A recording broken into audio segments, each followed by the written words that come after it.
Hello friends, hello बच्चों। मैं आपके लिए आज श्रृंगार रस की वीडियो आपके सामने लेकर आई हूँ।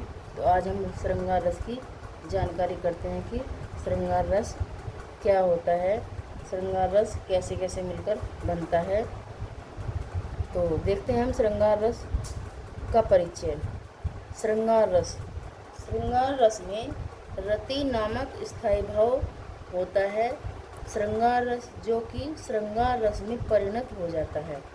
रति नाम का स्थायी भाव होता है श्रृंगार रस के अंतर्गत, जो श्रृंगार रस में परिणत हो जाता है।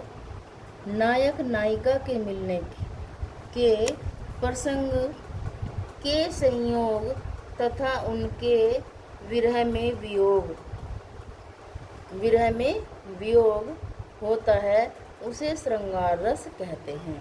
संयोग तथा वियोग उनके विरह में होता है तो वह श्रृंगार रस होता है।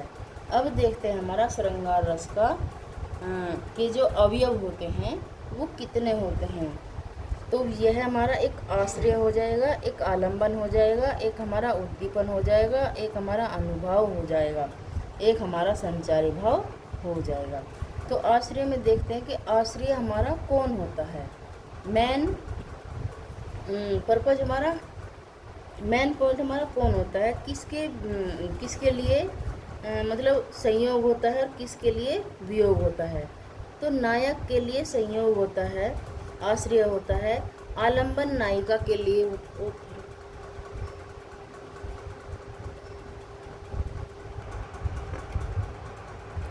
आश्रय हमारा नायक होता है, आलंबन हमारा नायिका होती है, उद्दीपन हमारा नायिका की चेष्टाएं होती हैं, हाव भाव होता है, तिरछी चितवन मुस्कान होता है। यानी कि ये उद्दीपन के अंतर्गत आते हैं कि नायिका की क्या इच्छा होती है, उसका हाव भाव कैसा होता है, तिरछी निगाह क्यों होती है, चितवन क्यों घबराया हुआ होता है, या मुस्कान उसकी कैसी होती है। अब देखते हैं अनुभव। अनुभव होता है कटाक्ष, कटाक्ष यानी कि आलिंगन, चुंबन इस श्रृंगार रस के अंतर्गत होता है। संचारी भाव इसका होता है लज्जा, हर्ष, चपलता। लज्जा होती है, खुशी होती है, और चंचलता, चपलता होती है। अब देखते हैं इस श्रृंगार रस के उदाहरण देखते हैं कैसे कैसे बनते हैं। उदाहरण नंबर 1 है, निस्दिन बरसत नैन हमारे, सदा रहत पावस ऋतु, हम पर तब ते शाम सिधारे।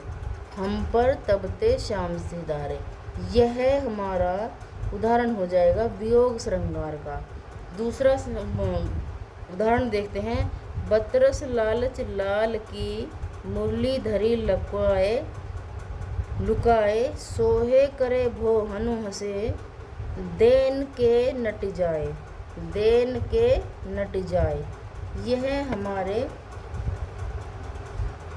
श्रृंगार रस के उदाहरण हैं।